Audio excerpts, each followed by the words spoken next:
Boa tarde.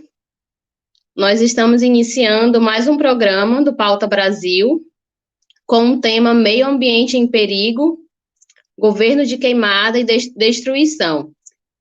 Primeiro, eu gostaria de dar boas-vindas aos nossos convidados, a companheira Esther Bermegui, economista, formada pela Universidade Federal do Pará, o companheiro ativista Ailton Krenak, indígena e ativista de direitos humanos, e o grande companheiro deputado federal Nilton Tato, e também coordenador do NAP Ambiental da Fundação Perseu Abramo.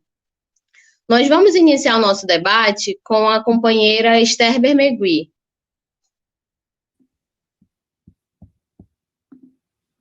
Boa tarde a todos e a todas. Boa tarde, Ailton. Boa tarde, Tato, Jéssica. Um prazer enorme estar aqui com vocês. Como eu vou fazer essa abertura, eu vou fazer uma recuperação rápida da questão ambiental, como ela está hoje no partido. As discussões que nós temos feito, o estado da arte dessa discussão hoje. Então, eu acho super importante falar de 2018, quando no programa do Haddad, ele trouxe pela primeira vez a questão da transição ecológica para um programa de governo. Eu entendo que isso foi a primeira vez que apareceu num programa de governo de um partido político no Brasil, né? Já antecipando, antecipando não, porque a gente já estava em plena crise climática e ambiental, mas colocando isso como um importante eixo do programa político do PT. Depois, nós tivemos, em 2020, o nosso Plano de Reconstrução e Transformação do Brasil, que tem como prioridade a proteção à vida e ao bem viver. Eu acho que isso aqui é super importante, eu quero ouvir muito o Ailton sobre isso, porque o PT coloca também no centro do seu programa essas duas questões, a preservação à vida, tão importante hoje, saber que esse é o eixo central do nosso programa. Esse programa é um programa aberto à contribuição de todos, a Pauta Brasil tem essa proposta de trazer o máximo possível de atores políticos, lideranças, para a gente conversar e ir formatando aos poucos esse programa, mas ele já tem algumas diretrizes básicas. E também o destaque especial que esse programa fez à Amazônia, considerando a Amazônia nesse plano como bem comum do povo brasileiro. Aqui eu acho também que é outra quebra de paradigma importante. Colocar a Amazônia como bem comum significa que o partido está assumindo que a Amazônia é fundamental à preservação da vida.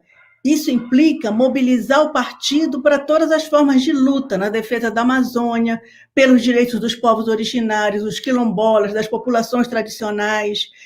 Isso é afirmar que os bens comuns, a biodiversidade, a água, o patrimônio genético, as unidades de conservação e as terras públicas são inapropriáveis. Isso é muito importante. E que a atividade econômica que existir nessa região será uma atividade absolutamente regulada e não prioritária. Então, significa um compromisso com relações não mercantis nesse território, né? Com os movimentos instituintes de novas relações sociais, novos modos de produzir, novas formas de interagir com a natureza. Aqui também, acho que tem uma contribuição imensa que os povos originários podem dar, porque toda o que a gente chama de civilização, que na realidade é o que é a sociabilidade do capitalismo, ela faz uma cisão entre homem e natureza. Nós precisamos recuperar o sentido da unidade, né? E o compromisso também com práticas radicalmente democráticas e participativas. Então, isso é muito importante, esses enunciados do nosso programa, do programa que nós estamos apresentando agora à sociedade. Construir essa transição que o programa propõe como eixo central, a transição ecológica, né, que na realidade o que se verifica hoje é que a transição ecológica, os planos de transição e os planos ambientais são muito mais importantes nesse momento do que qualquer plano econômico. Então, o programa já sinaliza isso. Então, construir essa transição exige um diálogo muito forte com as visões indígenas de bem viver, com as práticas ecológicas dos povos da floresta, dos ribeirinhos, dos extrativistas, de todos os que defendem que a vida deve ser preservada da apropriação capitalista e deve ser instituída como bem comum. Então, isso é fundamental para a Amazônia e fundamental também para o país como um todo, né? Então, me permita, Ailton, te citar aqui, eu vou fazer uma citação de um livro teu, que é Ideias para Adiar o Fim do Mundo, porque eu acho que são dois conceitos aqui fundamentais que a gente tem, um que você apresenta e outro que é do livro do Davi Copenau, A Queda do Céu. Um é essa possibilidade, essa visão, cosmovisão dos povos originários, dessa unidade homem-natureza, né? Então, você diz, o deslocamento entre homem e natureza é fruto de uma abstração, desculpa aqui que eu vou ler, né? De uma abstração civilizatória que constitui um tipo de humanidade zumbi, que não tolera o prazer e a fruição da vida, que buscou civilizar os povos, suprimindo as diversidades, para integrá-los no clube da humanidade, desconhecendo as distintas cosmovisões desses povos. Então, acho que essa aqui é fundamental. E a cosmovisão indígena, ela hoje tem um alinhamento muito grande com tudo que está se pensando em termos de filosóficos, em termos conceituais, os novos conceitos que nós precisamos para buscar superar essas crises tão complexas que nós estamos vivendo hoje. E com relação ao Davi Copenau, ele diz também uma coisa muito importante, que é justamente o que eu estava insistindo aqui, nessa proposição do PT, de falar que a Amazônia é bem comum, né? A ecologia é o inverso do que é privado, do que é cercado, e também do que é mercadoria. Foi com essas palavras de mercadoria que os brancos se puseram a cortar todas as árvores, a maltratar a terra e a sujar os rios. Então, são conceitos fundamentais para a gente pensar uma nova forma e um novo modelo de transição para uma sociedade ecológica, seja na Amazônia, seja no Brasil como um todo, mas a Amazônia é uma região especial nesse momento, por toda a sua diversidade, por toda a sua importância inclusive na sobrevivência da vida no planeta. Então, um plano, que seja um plano de transição, ele tem que enfrentar a crescente desigualdade que existe hoje entre os povos e que foi aprofundada nesse momento agora de crise sanitária, né? Tanto a crise climática quanto a crise sanitária, elas aprofundam as desigualdades. Então, nós temos hoje 1% da população controlando 83% da riqueza do planeta, né? 1/3 da riqueza do mundo apropriada por apenas 80% das pessoas. Apropriada, 1/3 da riqueza do mundo e 80% das transações bancárias hoje estão em paraísos fiscais. As grandes empresas são Google, Amazon e Facebook, nenhuma tributada, né? E nós temos hoje, além dos cercamentos tradicionais que nós já tínhamos, a privatização dos bens comuns, a privatização da saúde, a privatização da educação, a privatização dos serviços públicos, a privatização da vida, porque o que está acontecendo hoje com a biogenética, se não isso, se não a privatização também de moléculas, princípios ativos, etc. Então, é contra esses cercamentos que nós temos que fazer uma proposta de transição ecológica, né? Desde que se aceite a questão de que nós estamos vivendo realmente um período de impacto muito forte das atividades humanas na Terra, que estamos chamando de antropoceno, que, na realidade, nos últimos 200 anos que isso se acelera, né, profundamente, que são o pós-revolução industrial, e que nós já estamos hoje, né, os últimos dados nos mostram que 2016 foi o ano mais quente que nós já já vivemos, inclusive numa temperatura que só existiu antes da espécie humana, e 2020 foi um ano igual ou muito similar, ou até pior do que 2016. Então, nós estamos hoje com uma temperatura cerca de 1,5 graus. Na realidade, a gente sabe que o Acordo de Paris coloca como limite 2 graus de aquecimento global, então nós estamos muito próximo disso, e isso aqui é um limite também importantíssimo para ser tratado nesse plano, além das questões sociais que nós já colocamos. Então, se acumulam crises, né, sanitárias, econômicas, climáticas. Nós estamos hoje, com a Covid-19, nós estamos num dia hoje muito difícil, porque ontem nós atingimos um recorde de morte e um recorde também da média móvel de mortes no Brasil, sem que nós vejamos nenhuma perspectiva de solução para isso. A OMS alertando que a Amazônia, com a sua, está próximo da savanização e que pode ser na Amazônia que surjam novas zoonoses, novas pandemias. Né? Nós sabemos que hoje, em média, a cada 4 meses estão aparecendo novos vírus, novas doenças, novas zoonoses. Então, nós já tivemos HIV, nós já tivemos dengue, nós já tivemos Zika, e a perspectiva é que essas pandemias sejam cada vez mais frequentes. Né? Chega-se a se dizer, inclusive, que esse será o século das pandemias.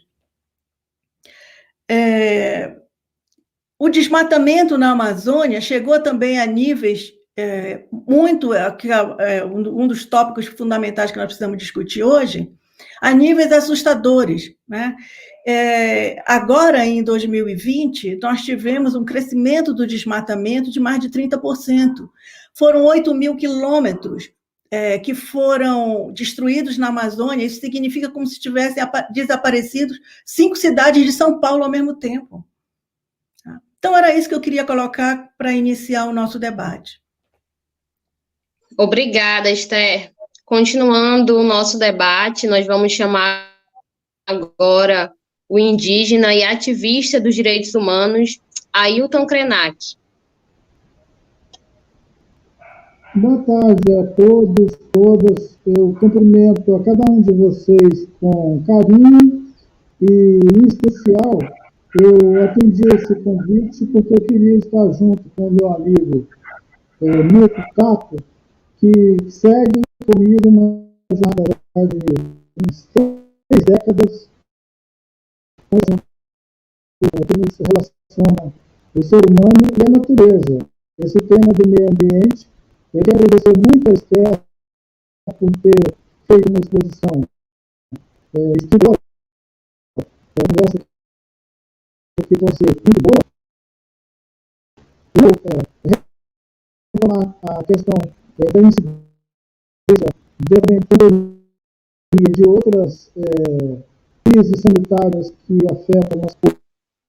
Ailton, você pode tirar o seu fone para ver se melhora o seu áudio? Mas que principalmente na Amazônia. Obrigado.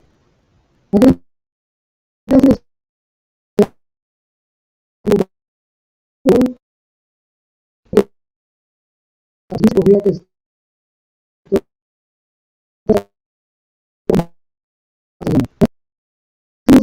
vivendo no século XXI a profecia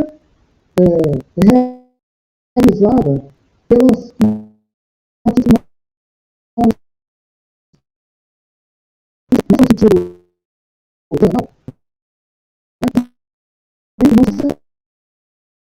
sempre houve uma é preciso que os humanos aprendessem a língua dos outros seres não humanos.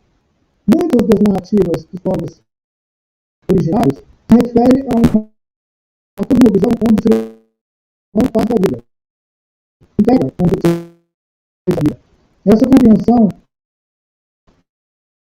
é muito bem configurada em todas as grandes narrativas dos povos originais, tanto no Brasil como no Brasil. da bacia amazônica é muito grande, é uma verdadeira biosfera. A Amazônia se constitui, no mundo, do ponto de vista da biodiversidade, de uma facilidade e de uma riqueza admirável. Todos os povos que compartilham a Amazônia. Ailton. Oi. Não, só Oi. interromper aqui, viu, Jéssica? Mas, inclusive, o pessoal não está dando para ouvir você. Tá? Então... Eu estou sem microfone? Aquela hora que você tinha mexido, tinha melhorado bastante o som, antes da gente entrar na reunião, antes de começar a transmitir.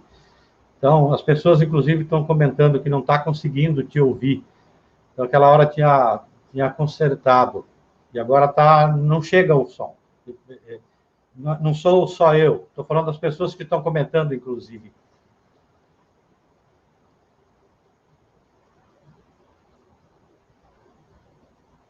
Agora você desligou o som, Ailton. Seu áudio está desligado.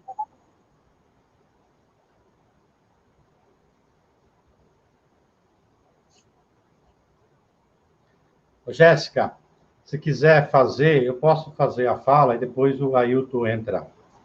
Tá? Ok, pode ser assim, Newton. O que está sendo transmitido. Bom, primeiro eu quero aqui cumprimentar, em seu nome, Jéssica, cumprimentar a Fundação Perseu Abramo por estar realizando essa série de debates, a Pauta Brasil, para poder divulgar um programa que foi coordenado pela Fundação Perseu Abramo, aprovado, inclusive, pelo Diretório Nacional do PT, construído por mais de 600 pessoas, especialistas de todas as áreas, que é esse Plano Nacional de Reconstrução e Transformação do Brasil. E aí, fazer esse debate com a sociedade. Um plano que procura dar respostas ao momento muito difícil que nós estamos vivendo nesse momento, como também apontar linhas gerais, podemos assim, de projeto de futuro. Tá?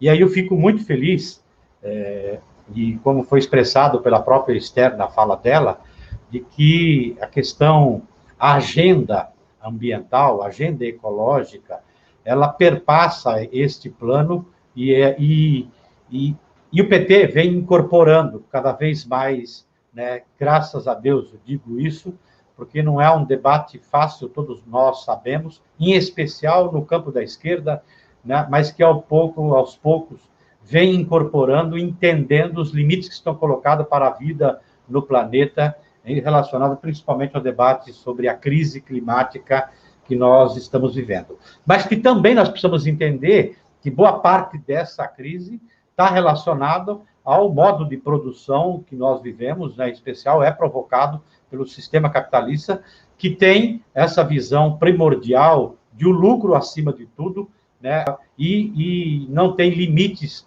para o uso dos recursos naturais, da mesma forma como também não tem limite do ponto de vista da própria exploração da força de trabalho. É a lógica do capital, é a lógica do capital. E quero aqui cumprimentar, né, a Esther, com quem tenho uma admiração muito grande, né, pela história dela, pelo trabalho militante acadêmico, né, e o quanto que ela já vem contribuindo, tanto do ponto de vista da gestão, né, da implementação de políticas públicas, como da própria elaboração. Muita coisa da cabeça da Esther está nesse plano. E com carinho muito grande, né, eu cumprimentar o Ailton Krenak, eu espero que de repente ele consiga voltar. Eu preciso aqui, na verdade, até revelar. O primeiro indígena com quem eu tive contato, ainda lá na década de 1980, foi com Ailton Krenak. Foi ele que, de certa forma, me colocou um pouco nessa agenda socioambiental, em especial a minha trajetória, né, desses, pelo menos quase 40 anos trabalhando com povos tradicionais, povos indígenas, meio ambiente, a origem está ali com um pouco, entendeu, do Krenak, quando ele trabalhava a construção da União das Nações Indígenas, depois a Aliança dos Povos da Floresta, tá? Então, eu sou muito grato porque ele me inspirou. Mas eu queria aqui, tá, até pelo lugar que eu estou hoje, como deputado federal, e Jéssica, quando tiver uns 8 minutos, aí pode me interromper, só para finalizar, porque eu relacionei aqui, e eu acho que é importante para quem está acompanhando a gente, pelo fato de estar na Câmara, né, de estar como deputado federal, é importante a gente colocar um pouco da agenda dura, né, que a gente teve até esse período, em especial nos 2 anos do governo Bolsonaro, e dos desafios que nós temos, né, dos enfrentamentos que nós temos da política no próximo período. E ficando, evidentemente, para a Esther e para o Ailton, depende esse desafio do futuro, da transformação, né, dos desafios que estão colocados, né, daquilo que nós precisamos repensar, tá? Até porque eles têm mais conhecimento e mais competência para poder falar sobre o futuro, tá? E eu estou lá no dia a dia na Câmara. Mas aqui é importante a gente entender um pouco que desde o golpe a gente vem passando por um processo de desmonte, tá? Em especial nos últimos 2 anos do governo Bolsonaro. De desmonte, e eu começaria dizendo aqui, na Constituição de 1988, e de lá para cá, e em especial nos governos do presidente Lula e da presidenta Dilma, se abriu espaços de diálogo com a sociedade e com os movimentos no monitoramento, na proposição, na implementação de políticas públicas. Esses espaços praticamente não existem mais. E eu cito o exemplo, as transformações que fez no próprio CONAMA. Isso não é só na nossa agenda socioambiental, isso vale também para todas as outras agendas que tem a ver e que é importante dialogar com a sociedade e a sociedade ter essa intervenção. Se desmontou, tá, aquilo que a gente chama, né, o programa de controle, de monitoramento, de desmatamento e queimada, o PPCDAN, tá, que foi investimentos pesados para o Brasil produzir informação no INPE, né, na estrutura e na articulação do IBAMA, né, com especialização do IBAMA para a fiscalização, de forma articulada, entendeu? Com as forças de segurança dos estados, o ICMBio, enfim, toda uma estrutura, um programa bem articulado que resultou na diminuição drástica de desmatamento, com reconhecimento internacional e reconhecimento da sociedade brasileira, que fez com que o Brasil, inclusive, com esse reconhecimento, tivesse uma altivez nos debates, nos fóruns internacionais, como, por exemplo, no debate sobre o clima, no debate sobre biodiversidade, enfim, né, foi outra relação. O Brasil sentava na mesa com os principais líderes mundiais para debater os grandes problemas do planeta, como um todo. Dali, como é que se desmontou isso? Entendeu? Se desestruturando o IBAMA, demissão do coordenador, né, tirando o papel de fiscalização praticamente do IBAMA, desmontando o próprio ICMBio, militarizando, inclusive, essas instituições, tá? Desestruturando a própria FUNAI, tá? E aí tem o papel dos povos indígenas, né, fundamental na conservação da floresta e da biodiversidade, são parceiros dentro de uma estratégia de conservação.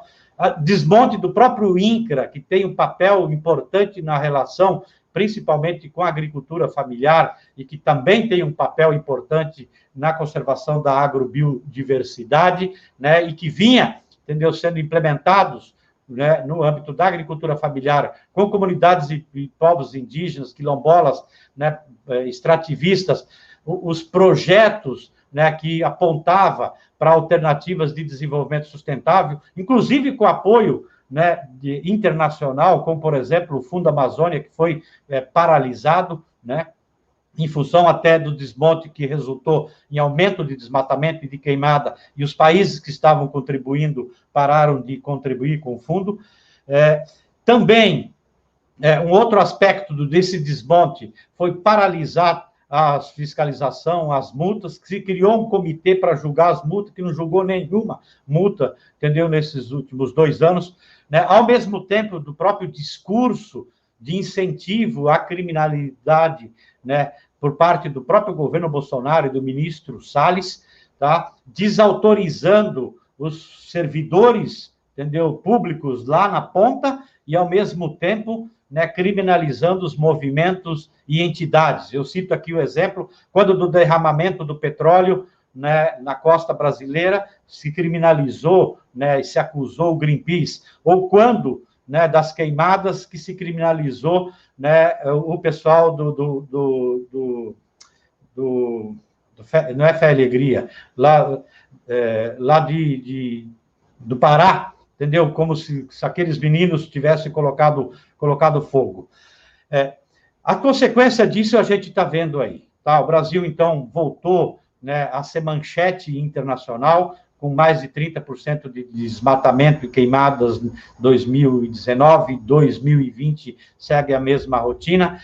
A temperatura, né, nós vamos ter seca prolongadas, e aí fala falta de fiscalização, nós vamos repetir isso em 2021, tá? E o Brasil, então, não tem mais espaços, entendeu, de diálogos, né, nesses órgãos internacionais. Abandonou também todo o debate, e que é importante para essas populações tradicionais, em especial para os povos indígenas e para os quilombolas, né, o acordo internacional da Organização Internacional do Trabalho, a Convenção 169. Pois bem, mas aqui, para fechar esse primeiro quadro, o desenho de 2021 vai ser pior ainda. E eu tenho que talvez seja o pior ano das últimas décadas. Isso por quê? Porque se a boiada, né, fazendo referência à própria fala do ministro Salles naquela reunião presidencial, vinha passando de forma infralegal, através de portarias, de acabar com programas, diminuição de orçamento, né, por parte do executivo, agora esta boiada vai passar no parlamento com a eleição de 2 bolsonaristas que pertencem à frente parlamentar da agropecuária, né, tanto o Lira na Câmara, né, como presidente do Senado, e a composição, e a forma como ele, né, e o resultado da própria eleição, e a forma como ele vai colocar o funcionamento da Câmara e das comissões, tá, vai facilitar a aprovação de projetos que vão significar retrocessos históricos do ponto de vista dos direitos humanos, dos direitos coletivos e difusos, como todos os direitos na área ambiental, que está consagrado na própria Constituição, direitos de povos indígenas, quilombolas, né, e assim por diante, como também em outros marcos legais, que é conquistas de muita luta, em especial das últimas 4 décadas, podemos dizer assim. E aqui, por quê? Porque se o ano passado nós tínhamos um acordo de funcionamento na Câmara, com esse sistema de votação remota, de que só iria para a pauta aquilo que fosse acordado entre a liderança da oposição e a liderança do governo, tá? E mesmo assim o Maia não cumpriu em determinados momentos o acordo, e eu cito aqui o exemplo de quando tentou votar a medida provisória 910, que regulariza, né, as terras públicas roubadas, griladas. Mas ali, com a pressão da sociedade, a gente conseguiu fazer que não fosse votado. Agora, as comissões vão voltar a funcionar sem audiências públicas, sem a presença da sociedade civil, dos movimentos, das entidades. Então, vai dar celeridade na apreciação e votação dos projetos. E o pior de tudo, a pauta vai ser definida pela maioria do colégio de líderes, que é o quê? Né? As lideranças dos partidos políticos. Tá? E aí eles têm maioria. Portanto, vai colocar na pauta. E já, como vocês viram, na primeira pauta foi a autonomia do Banco Central. Hoje se tentou, mas com muita luta da gente, a gente acabou de derrubar agora, tentando votar a PEC da impunidade, né, para os parlamentares, mas já está previsto para colocar na pauta, né, primeiro, mineração em terras indígenas. Esse projeto, entendeu, quer levar a mineração em terra indígena, mas não só isso, como também já foi feita uma portaria que permite a monocultura, tá, já vou finalizando, a monocultura, né, com agrotóxico, com transgênico, entendeu, para dentro das terras indígenas, além de todo o impacto que tem da mineração, o licenciamento ambiental, tá, que o projeto deles por exemplo, entendeu, que para os empreendimentos agropecuários ou asfaltamento de estradas dentro da Amazônia, não precisa mais de licenciamento ambiental, né? E, por exemplo, empreendimentos que venham ter impacto em territórios quilombolas, em terras indígenas, não tenha avaliação de impacto ambiental. E a outra, que também pode ter um problema sério de aumento de desmatamento, que é a regularização de terras públicas griladas e roubadas, né? Que, inclusive, hoje, a gente recebeu uma denúncia, e nós estamos movendo, inclusive, uma ação, tá? Com anúncios no Facebook vendendo terras dentro de áreas indígenas, de territórios quilombolas, tá?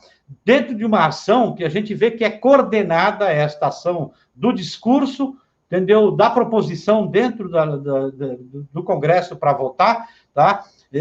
Para poder, que evidentemente que tem uma lógica isso aí. Você tem uma parte do agronegócio que se pousa de bem, né? E que quer implementar, por exemplo, a agenda verde, tá? Mas ela não dá um pio contra esse agronegócio que quer avançar para novas áreas e que, portanto, está a serviço, inclusive, desse outro agronegócio exportador que quer passar uma imagem positiva lá fora. Porque o agronegócio como um todo trabalha na perspectiva de você cada vez mais ampliar as áreas para a produção de commodities. Então, por isso, eu quero citar pelo menos esses 3 projetos que estão aí e que, se a gente não criar as condições de articular uma boa ação dentro do parlamento, com a sociedade civil organizada de todos os setores, com aqueles que defendem o patrimônio público brasileiro, que o compromisso do futuro do país,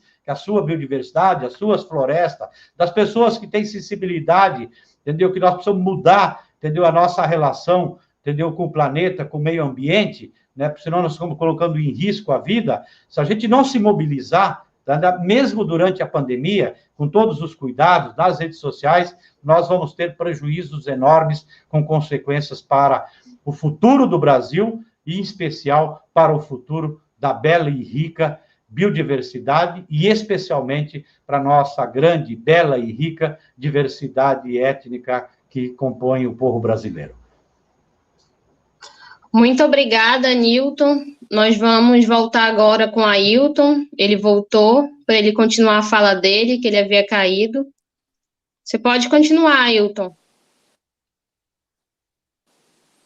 Cumprimento a todos. Eu não tive a oportunidade de fazer isso da outra instante, porque eu estava sem microfone, e saúdo a Esther, que fez uma fala estruturadora desse contexto que nós estamos agora ouvindo o deputado Newton Tato, que é uma pessoa que vive essa experiência há 3 décadas do desgaste interno à estrutura do Estado brasileiro com relação à Amazônia e com relação aos territórios, incluindo aqui as reservas extrativistas, unidades de conservação, terras indígenas e os nossos parques nacionais, as nossas reservas naturais. Houve uma erosão de dentro do pensamento político brasileiro com relação ao nosso patrimônio genético ambiental, uma ideia de um país que tem uma reserva natural de biodiversidade que é observado mundialmente como um país que tem um território privilegiado. Tem até piadas sobre isso, que Deus teria feito um lugar maravilhoso, mas botado um povo ordinário lá dentro. Então, essa piada de mau gosto, ela ofende a todos nós, mas de certo que ela não ofende quem está governando o Brasil nos últimos anos, porque ela faz parte de uma lógica, de uma política intencional de desestruturar a vida comunitária, o acesso comum aos bens e a transformação de tudo em mercadoria. A Esther mencionou a queda do céu do Davi Copenau Yanomami, e talvez uma das chaves mais importantes para se entender nessa denúncia que o Davi Copenau faz com relação à civilização da mercadoria é o de transformar tudo em mercadoria, inclusive a vida. A vida é mercadoria. Então, de dentro da floresta, alguém que vive e que viveu sempre uma cosmovisão, onde a floresta é um mundo, observá-la sendo invadida pelo garimpo, pela mineração, pela madeireira, não importa qual o fator que justifica esse uso econômico do que chamam de natureza, ele é uma ofensa grave ao modo de vida de milhões de pessoas que sempre viveram dentro da floresta, viveram da natureza no sentido amplo, e não imaginam uma vida no deserto, não imaginam uma vida sem uma base natural capaz de criar resiliência e de dar sentido à experiência da vida, onde a vida não é exatamente uma experiência de produzir coisas, mas é a de fruição da vida, compartilhamento da vida. A ideia que a Esther muito bem mencionou, de que esses povos praticam há muito tempo uma economia que pode ser relacionada com a ideia do bem viver, ou do sumac calçai, como diz os nossos parentes quechua, é verdade. São economias que vivem, que deram condição a que esses povos vivessem durante milhares de anos e não se renderam a uma transformação da vida em mercadoria. Trazer isso para um debate político, às vezes, é muito difícil por causa da resistência que existe dentro do próprio paradigma do que é pensar politicamente a economia e pensar politicamente as sociedades. Nós vivemos imersos no colonialismo. Mesmo quando nós avançamos num debate político com o desejo de nos implicar com mais do que um projeto em si, ele fica restrito a uma lógica que é a lógica capitalista. Não existe um debate no Ocidente que escapa à racionalidade do capitalismo. E a economia movida pelo capitalismo, ela não tem mesmo como estabelecer uma relação simpática com isso que nós chamamos de biodiversidade ou que nós reportamos como uma ideia do meio ambiente, uma ideia da natureza. Isso não diz respeito ao Paulo Guedes, nem ele e nem a nenhum economista, porque os economistas, em todas as épocas, olham os rios e calculam quantos megawatts eles vão tirar do Tapajós, do Madeira, do Xingu. O economista pode ser muito bacana, mas, na verdade, ele quer moer tudo e transformar isso em cifra. E é uma tragédia. Eu não vou usar esse breve tempo de fala junto com os meus colegas que são engajados nessa mesma questão para insistir numa denúncia sobre a ineficácia de um debate no plano, digamos, do capitalismo, interno ao capitalismo, sobre o respeito à natureza. O novo presidente dos Estados Unidos, que é um alívio diante de tanta ameaça, ele apenas diminui a intensidade da violência que a maior potência do Ocidente dirige em relação aos oceanos, às florestas e ao clima. Ele está aliviando, ele não está mudando o paradigma. O paradigma é o mesmo, gente, é comer o mundo. Aqui no Brasil, nós estamos num contexto ainda tão submetido a essa lógica que nós sequer temos independência com relação à lógica dos Estados Unidos. Os Estados Unidos espirram e a gente morre de gripe. Então, assim, nós ainda somos colonizados até a medula. E, desgraçadamente, estamos sendo governados agora por uma corja de pessoas rendidas a essa mentalidade negacionista, intervencionista. Eles se abraçam na bandeira de Israel e dos Estados Unidos e pedem para os caras virem invadir a gente, e eles decidiram destruir a infraestrutura do Brasil. O nosso querido Viveiros de Castro, ele certa vez disse que a principal infraestrutura que nós devemos pensar é a natureza. A principal infraestrutura que uma nação tem é seu território. Esse governo está destruindo o território brasileiro, destruindo intencionalmente. Botar fogo no Pantanal, predar a Amazônia e fazer esse leilão agora no Facebook para as pessoas comprar terras, Isso está associado também, gente, a uma política que já vinha de algum tempo atrás, que é aquela ideia da gente cadastrar, né? O cadastro rural, o CAR, ele tem sido usado de uma maneira maldosa para incidir sobre unidades de conservação e territórios indígenas, registro de propriedade particular. É a partir dessa malandragem que eles estão vendendo terras da União. Seja elas unidade de conservação ou terras indígenas, são terras da União. Que bom que atinaram com a ideia da Amazônia ser patrimônio do nossa nação, nosso país. Mas a questão é que nação e que país? Então, essa é praticamente a minha reação a essas duas falas brilhantes que me antecederam.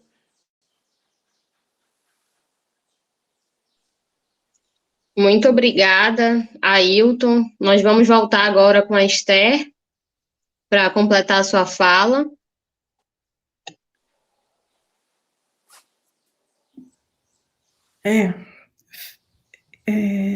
Fica até difícil falar, mas só aqui, refletindo um pouco também sobre o que o Ailton falou, que a gente, hoje, ele mencionou a questão dos Estados Unidos, nós estamos, como o Newton Tato falou, nós tínhamos tudo para estarmos no momento em que a questão climática ganha relevância tão grande no mundo, para estarmos muito bem posicionados.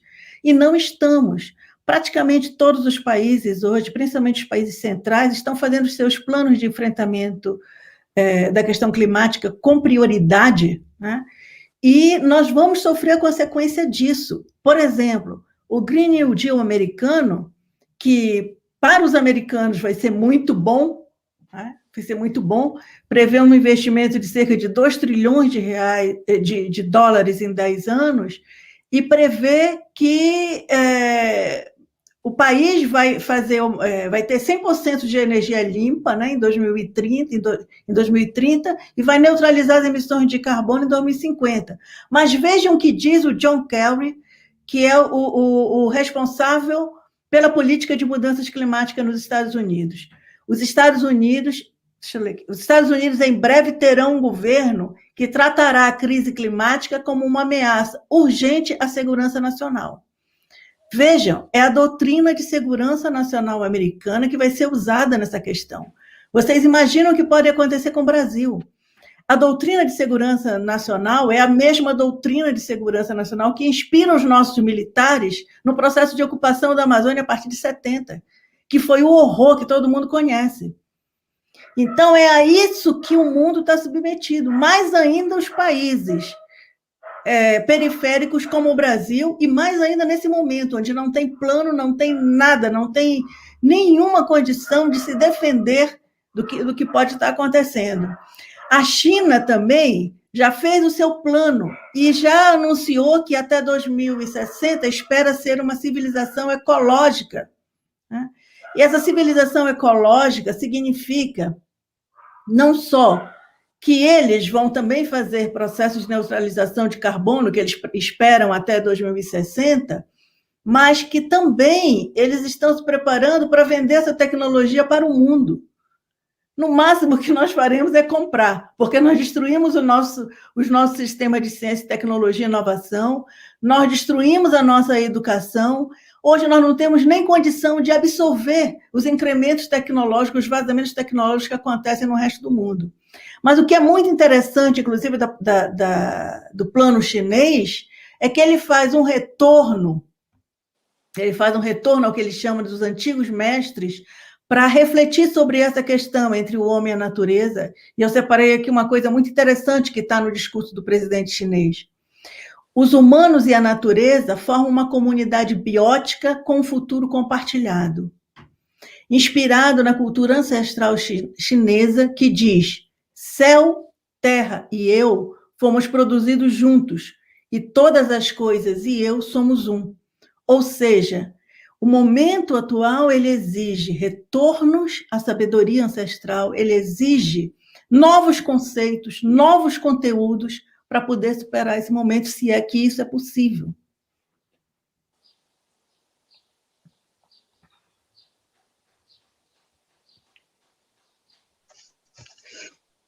Muito obrigada, Esther. Vamos continuar nosso debate com o deputado Newton Tato. Quando a gente ouve o Ailton e ouve a Esther,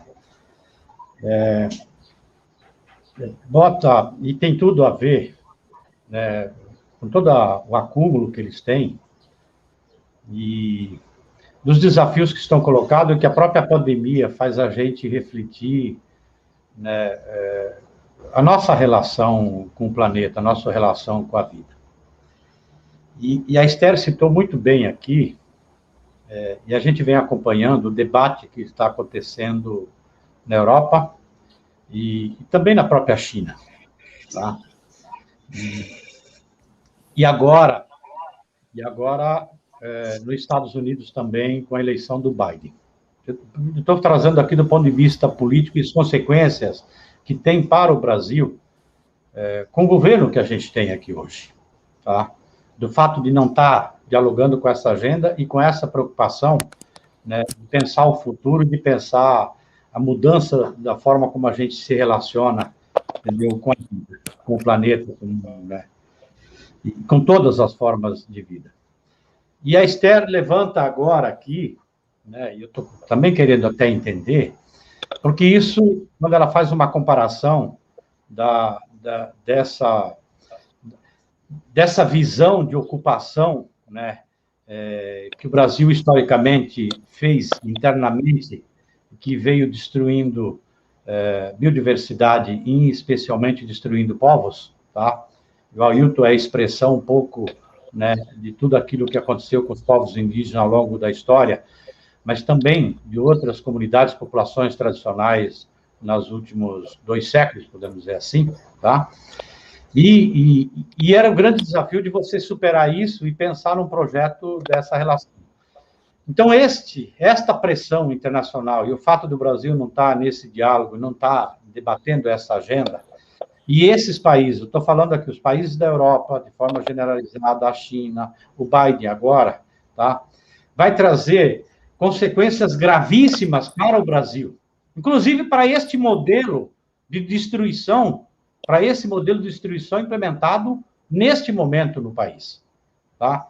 Então, por exemplo, se a gente pegar este modelo de agricultura, exportador de commodities, de recursos naturais, né, e que vai com impacto ambiental muito grande, com muito veneno, com destruição de floresta, com prejuízos enormes para a saúde da população, com gastos, né, com financiamento de recursos públicos para manter esse sistema, porque quem financia, o Brasil que financia esse modelo de agricultura, não é esse modelo de agricultura que financia o Brasil. Este modelo está dando um tiro no pé, porque ali na frente vai ter consequências do ponto de vista desses blocos, tá? Vai se formar um outro bloco no debate, e isso vai estar presente agora, na próxima Conferência do Clima, em novembro, na Inglaterra, vai estar presente isso aí, e que vai ter represálias aqui para dentro. Então, é isso que nós estamos chamando a atenção. E aí, o que me chateia, né, eu quero aqui, na verdade, até provocar o Ailton e a própria Esther, tá? Porque nós devíamos estar discutindo essa agenda de vocês. Não, percebe? E nós temos aqui agora ficar pautado na resistência para não perder o pouco que a gente teve do ponto de vista do avanço, né, nesses 40, 50 anos de luta, tá? E agora a gente está perdendo isso e perdendo a oportunidade de repensar a própria vida nossa em relação ao planeta como um todo, como vocês inspiram na fala de vocês. Por isso que eu quero trazer um pouco isso, porque é desesperador o momento que a gente está vivendo, tá? De um país que não está antenado no que está acontecendo com a própria pandemia e com a pandemia que significa a crise climática que a gente está vivendo. Obrigada, Newton. Nós vamos voltar agora com o Ailton Krenak. Eu entendo a espécie de checkmate que nós estamos nos pondo quando a gente olha o futuro em perspectiva, né? Nós sabemos que o dano que nós estamos nos impondo, do ponto de vista ambiental, com as consequências diretas daquilo que foi feito na gestão, digamos assim, ambiental no nosso país, desde que a Marina Silva ocupou o Ministério do Meio Ambiente, de lá para cá, independente do governo, nós tivemos uma espécie de determinação de que a gente não ia elaborar um programa de longo prazo para lidar com a questão digamos, da aproximação entre economia e meio ambiente. Não foi feito isso. A nossa matriz energética continua equivocada. Esses caras que estão aqui herdaram a matriz energética que a gente deixou para eles, então eles estão sentando o pau. Quer dizer, nós demoramos a acordar do pesadelo, e a gente acordou dentro do pesadelo. Quando eu falo dentro do pesadelo, é que eu digo que nós podemos ter os povos originários e muitas outras, digamos, pequenas comunidades resistentes no nosso país são capazes de projetar ideias futuras, como Sem Terras, que estão aí se propondo a plantar 100 milhões de árvores, enquanto a gente tem uma maquinaria toda estruturada para comer uma floresta inteira. Eu estou aqui a 500 metros da margem do Rio Doce, esse rio que, por mais que a gente cante e dance para ele, a mineração continua jogando resíduos na cabeceira dele. E essa semana a gente teve a privatização, praticamente a privatização, da grande empresa que opera nesse segmento da mineração no Brasil, é a Vale. O Brasil está se retirando, já tirou o capital dele de dentro da Vale e já está liberando geral para a Vale fazer as operações dela no nosso território, no nosso país, como uma multinacional que a gente não controla, né? Nós estamos aqui confrontando, a gente está aqui numa guerra desigual, essa comunidade Krenak, essa pequena comunidade Krenak, brigando contra a BHP, Billington, a Vale do Rio Doce e essas outras companheiras mineradoras delas. Nós não arredamos pé dessa resistência, mas nós também sabemos que nós estamos com poucas perspectivas de aliança para fora com relação, por exemplo, à América Latina. Quem dera que a gente tivesse América Latina que pudesse nos animar a uma ampliação das nossas iniciativas locais, regionais, para que dessem força a gente a suportar o período que ainda vamos ter que aguentar esse governo predatório. A gente tem uma máquina, a gente tem um aparelho inteiro organizado internamente ao território do país, comendo o país, seja a Mata Atlântica, seja a Floresta Amazônica, seja aqui na beira do Rio Doce, é a mesma predação. Então, nós não temos, do ponto de vista da organização política e da organização do aparato estatal, a gente não tem muita coisa, muito jogo para fazer. A gente tem que pensar, então, naquele campo da resistência civil, onde os nossos povos acionam as suas próprias maneiras, como proteger o território, a semelhança do que as mulheres fizeram na última marcha que puderam realizar, onde elas deram o nome de Nossos Corpos, Nossos Territórios. Quer dizer, é uma evocação direta de que agora a briga já é em cima da gente mesmo, é com os nossos corpos que nós estamos cercando a bala.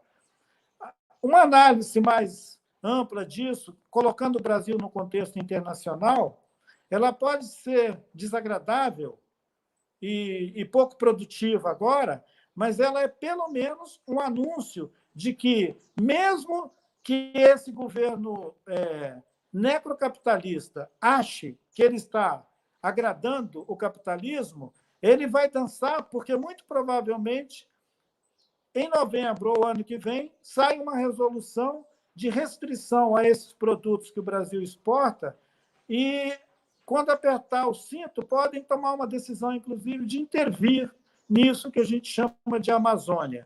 Não na Amazônia brasileira, mas intervir na bacia amazônica, criando uma orientação a partir da ONU, da OTAN, de uma superestrutura internacional, de que eles vão determinar como é que a bacia amazônica vai ser governada. E os governos regionais da Venezuela, da Colômbia, do Peru, da Bolívia e do Brasil, quem sabe, vão poder participar como observadores. mas não mais como agentes políticos que podem determinar o que vai acontecer ali. Nós estamos na iminência, nos próximos 10 anos, de uma invasão, uma incorporação da bacia amazônica ao sistema internacional de luta contra as mudanças climáticas, onde a bacia amazônica é considerada um importante regulador de clima, e eles não vão deixar isso na mão de uma bandalha que quer destruir a floresta. Essa é a questão. Nós estamos caminhando agora para as nossas falas finais. É importante, nesse momento, né, o agradecimento. Estamos caminhando para o final do nosso debate.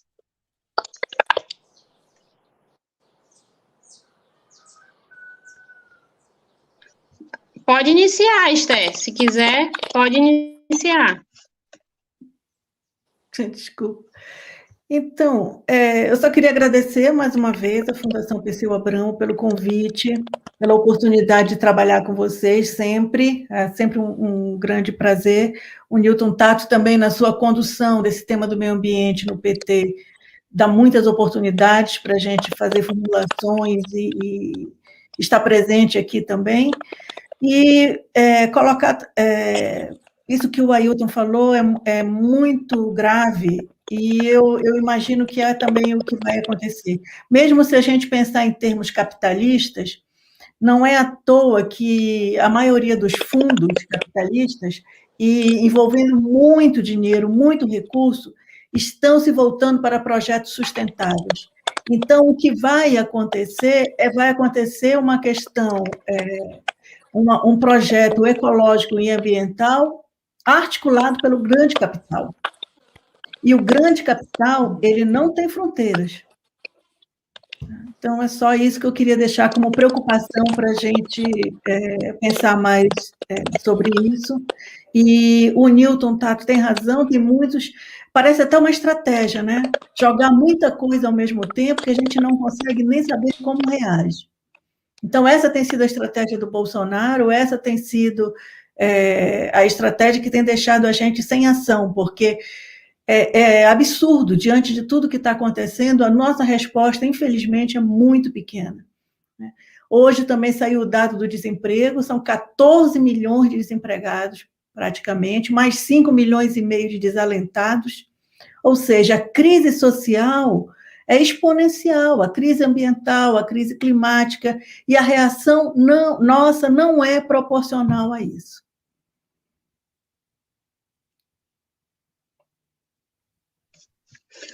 Muito obrigada, Esther.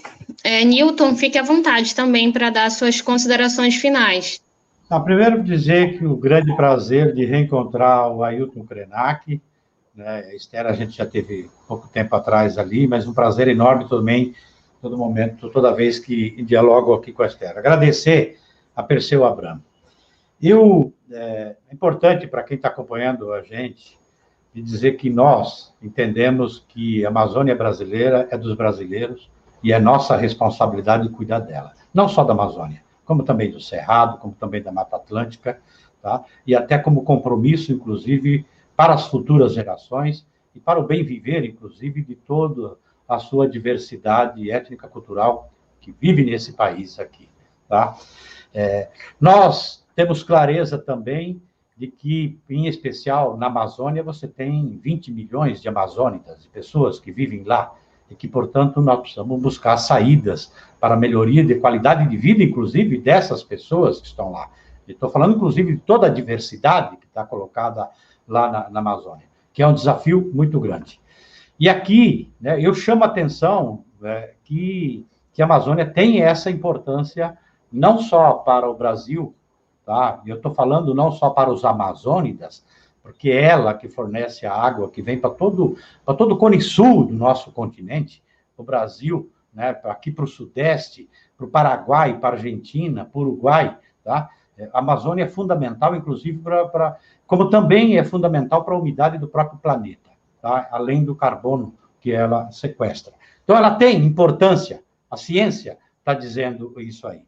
E que aquela visão, e aqui eu quero dizer, porque aqui nós tivemos agora, no ano passado, entendeu, uma operação, entendeu, com os militares da Amazônia, e que foram lá, bateram cabeça, gastaram todo o dinheiro do IBAMA em diárias, e o desmatamento aumentou, tá?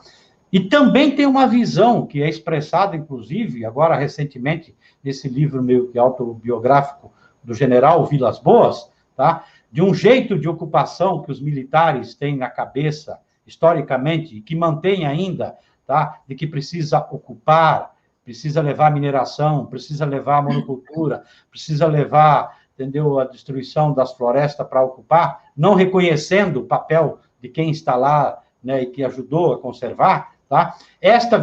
Ao mesmo tempo dissemina, entendeu, de forma ideológica, entendeu, que quem defende a Amazônia quer internacionalizar, no fundo, quem está querendo internacionalizar para entregar para as grandes corporações do capitalismo internacional, como disse a Esther, é justamente esses militares que deveriam pôr a mão na consciência e ter vergonha na cara e ser brasileiro, defender a pátria, defender o povo brasileiro, defender o território brasileiro, defender a riqueza brasileira. Então, essa visão militar hoje, preponderante nas Forças Armadas, e que tem forte influência no governo Bolsonaro, tá entregando o Brasil para, né, os interesses internacionais, que pode se projetar e se configurar naquilo que o Ailton Krenak está dizendo aqui. Vai ter alguma configuração no âmbito internacional, entendeu? Como resposta que também não interessa para o Brasil e para o povo brasileiro, porque nós deveríamos fazer a nossa lição de casa e cuidar. Então, obrigado pela oportunidade de estar com você de novo, Esther, e de rever você, Ailton, entendeu? Eu sei que nós estamos numa dívida comum, né? Você já convidou várias vezes para poder navegar de canoa aí no Rio Doce. Uma hora eu vou chegar aí. Deixa passar a pandemia, uma hora eu vou chegar. Obrigado, Ailton. Prazer em revê-lo. Muito obrigada, Newton. Agora, Ailton Krenak, você pode dar também suas considerações finais.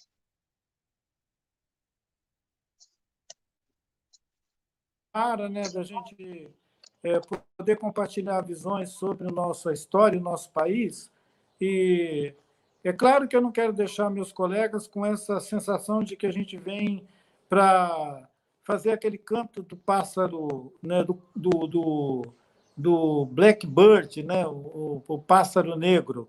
Mas, para os povos nativos, lembrando agora o chanceler boliviano, numa fala dele no começo desse ano, esses ciclos coloniais, eles são uma história muito antiga.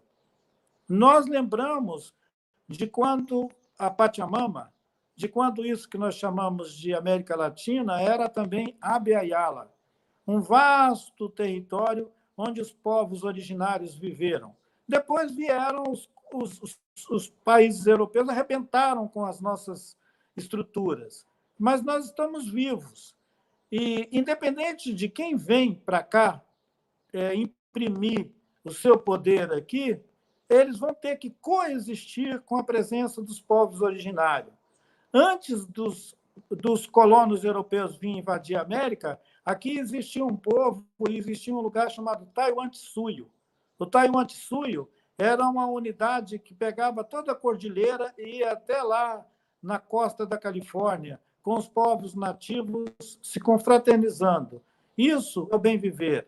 E nós sabemos disso. E esses traumas periódicos da colonização, a gente sofre eles como graves violências, mas não é isso que vai acabar com a gente.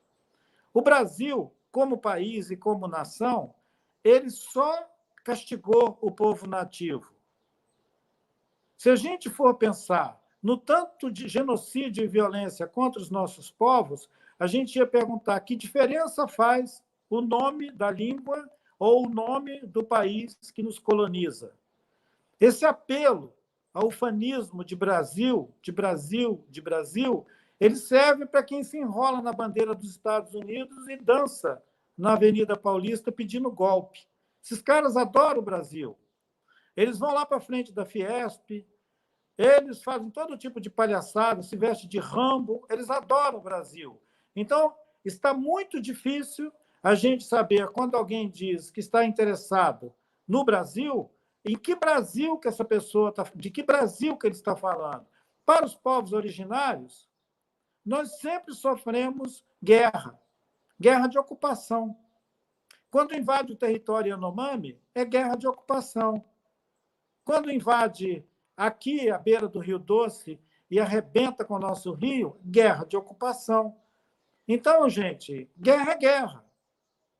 E nós não vamos ficar aqui agora olhando quem são os nossos assaltantes. Então, nós temos sofrido um assalto sistemático à nossa vida e ao território. E, como a vida e o território é a mesma coisa, a gente vai ficar aqui com o território. E deixa o pau quebrar. Muito obrigada, Ailton. Bom, eu quero finalizar agradecendo vocês por terem aceito o convite de participarem desse debate. Esther, seu papel é muito importante na formulação política para a Amazônia, tanto no partido quanto na fundação. O Newton, né, eu falo Newton, deputado federal, mas eu acompanho o seu trabalho no Congresso Nacional, na pauta ambiental, seu trabalho na Secretaria Nacional de Meio Ambiente também, e como coordenador do NAP Ambiental, é muito importante. E muito obrigada, Ailton, por compartilhar conosco seu conhecimento, né, dos povos originários. Muito obrigada, gente, muito obrigada mesmo.